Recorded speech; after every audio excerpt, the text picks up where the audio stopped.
Hi guys, మన RCB IPL 2018 edition అయితే win అవడం జరిగిందనమాట. దాంతో ప్రపంచం అంతా చాలా హ్యాపీగా అయింది.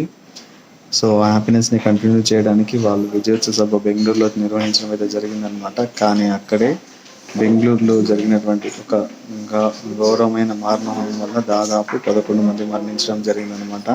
ఇది ఒక్కసారిగా ప్రపంచాన్నంతా దిగ్భ్రాంతిని కలిగించింది. సో ఇలాంటి సంఘటనలు రెగ్యులర్గా జరగడానికి గల కారణం ఏంటి? సో యాజమాన్య లోపాలా, లేకపోతే అభిమానుల యొక్క అంతులేని అభిమానమా, లేదంటే మ్, వాళ్ళు అంతా పట్టించుకోకపోవడమా? సో ఇలాంటి సెలబ్రేషన్స్ నిజంగా కంటిన్యూ చేయాలా? ఆటలో సరిపోతుంది కదా, మళ్ళీ బయట కూడా సెలబ్రేషన్ చేయాలా?